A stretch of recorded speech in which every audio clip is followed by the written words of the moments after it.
Good evening and a very warm welcome to the Grassroots Weekend Show.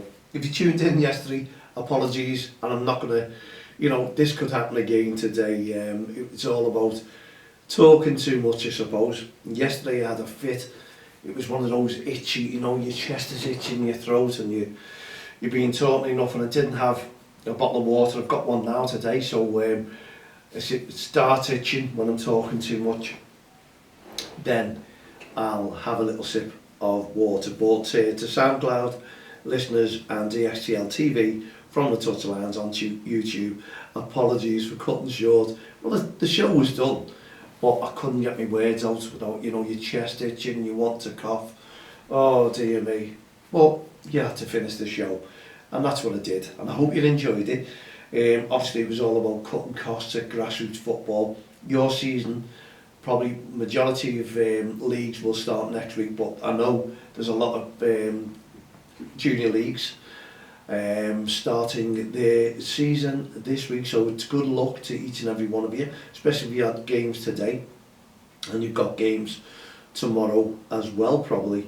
So they come thick and fast, the kids go back to school, the grassroots football starts, the kids are shattered, and then they start studying in school, but they're all looking forward to a bit of football. They've been off for 6-7 weeks, and now they're all in league, the team, they're all back together, they're all in the brand new kits, brand new boots, all ready to go. And also, what's not new is our REFspect awareness weekends.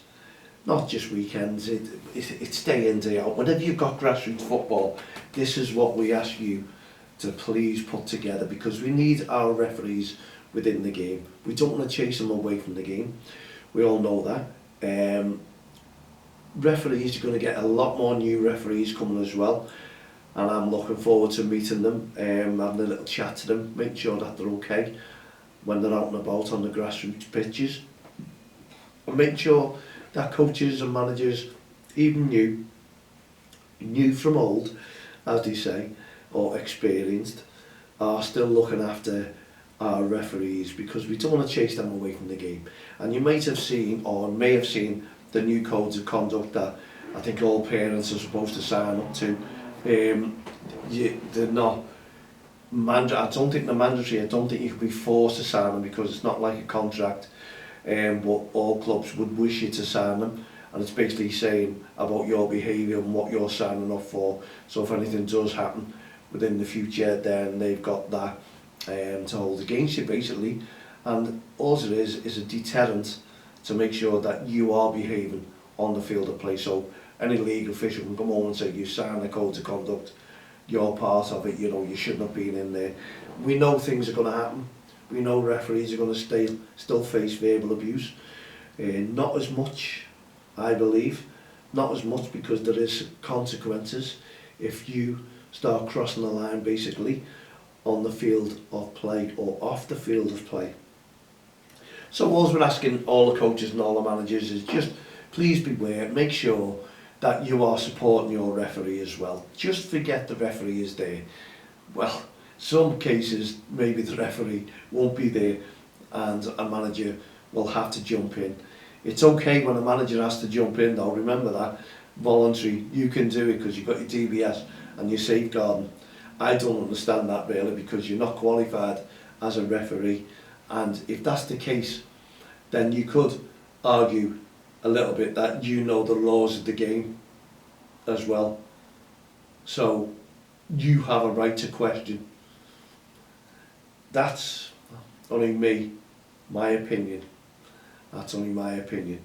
So we don't want you to question the referee, not in a million years.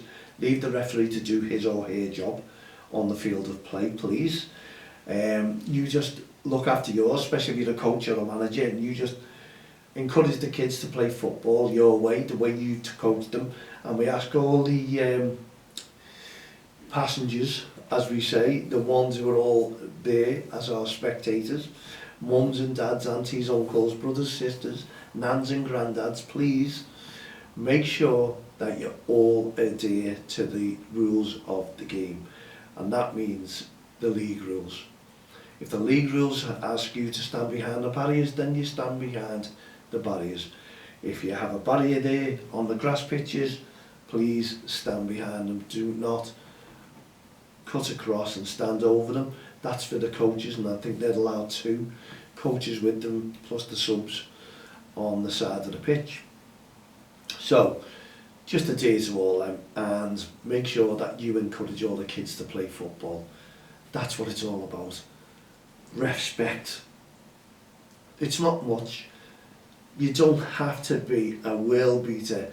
You don't have to be really, really clever to understand that you're going to support a child playing football. You're not there to verbally abuse a referee on the field of play or off the field of play.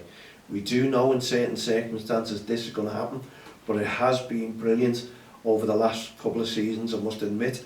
You will see the first time on social media I saw it was rife. There was all organisations putting up the abuse that the referees had and what they were getting and what they didn't want to do and what they wanted to do, and towards a referee, which is hard to take in, hard to grasp when you're out and about and you're watching football. We see that, we go there week in, week out. We're going to go through a few leagues this year as well, so bear with us, and we get to meet some of the committees as well. And what we want to do is just sort of not lay laws down. We'll just go there and monitor situations and maybe talk to managers, maybe talk to some of the parents, even the kids on the football pitch, and especially to the referees. We'll always make known to the referee that who we are, don't cross the line, and we're there to support the referees, from verbal abuse, aggressive behaviour, racist comments and bullying. And we don't want to see any bullying on the field of play either, towards each other, especially the kids. That is a no-no. We don't want that taken out of the game as much as possible. And everyone knows what we're doing as well. We are tackling the cost of grassroots football as well. So we're on the managers, the coaches, the parents' side. We're everyone's side. We're supporting our referees from verbal abuse and aggressive behaviour, and we're supporting the kids to be able to play football without mums and dads borrowing money, wondering where they're going to get the next pennies from to play the next game. And we do know what's going to happen in the winter with the price rises. Again, the budget's going to be tremendous. That's what we've heard. It's going to be bad towards our pockets. And you know what? These are the questions you want to ask a new government who are coming in. They're the questions that you'd like to put to them. And they are you going to turn around and get into power and then simply say, we have to rise these costs because the last government has destroyed the economy, so we have to put it right, and by rising costs, this is how we do it. It's exactly the same as what the last government done. And if the new government get in after the Labour government again, it'll work that way as well. So what sort of people are in power if this is happening? If they're ruining the countries, why can't we prosecute them? Why not for costing us money? I'd love to see that anyway. Anyway, let's get on with it. Politics and football, it's unfortunate this is happening now. It is brought into it because it's the price increases that's affecting your pocket at grassroots football. And we don't want to see any teams fold. Unfortunately, this is, I believe, what we're going to see over the next few months. Plenty of teams folding. And it's, people say, oh, we're just short of players because we're not good enough. Every child deserves a chance, and if there's free football there as well, you'll get a lot more children involved, I assure you. How many kids don't play the football? This is what I'd like to find out. And we'd ask the parents, please get in touch with myself, Mal at don'ttexttheline.com. And as a friend on Facebook, Twitter, LinkedIn, all the social network sites. We'd love to hear from you. We'd love to hear if your child doesn't want to play football. What's the reason behind that? What sport do they like? What can they be attracted to? What can they be encouraged to go and play? We've put this out, and that's our leaflet that we've done. And what we've done is DXTL push for lower costs and secure funding in grassroots football. It doesn't really have to be in grassroots football. What we're looking for is the government to purchase some green land, put pitches on there, put good pitches on there for the kids for free football, so they can have games. And maybe if there's enough of these grass pitches, we could start leagues up. We could start leagues up. That's all we need to do. Kids enjoying football leagues, because we'll have plenty of volunteers, and there'll be a funding pot there for volunteers to get involved in, where it's not costing them a fortune to go and get their courses, the safeguard and the DBS checks, your level 1 coaching. We know that the county FA do all these, but for volunteers, why should they have to pay? Because those volunteers, believe it or not, are doing the admin of paid workers, of a paid workforce. And it's easy for them to say, all right, there we all go. Thank you very much for doing all that. I'd love to go out there, open a business and ask for volunteers, so I didn't have to pay anyone, so I had no employees. It'd be great, wouldn't it? They're doing all my work, making me a fortune, and that's the way it's looking, to be honest. And some clubs, unfortunately, it's doing exactly the same thing. They're asking managers to come in.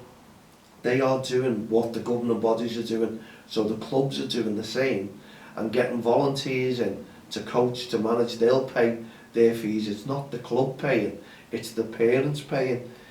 Work it out where the money's coming from, and it's the kids' parents, grandparents, mums, dads, aunties, uncles, brothers, sisters, all chipping in, all having a go spot the balls. It's those, because they want their kids to enjoy a bit of fun and give them a chance in a team. We need to respect this, we need to look into it, and we need to have certain funding pots, because there's different criteria out there.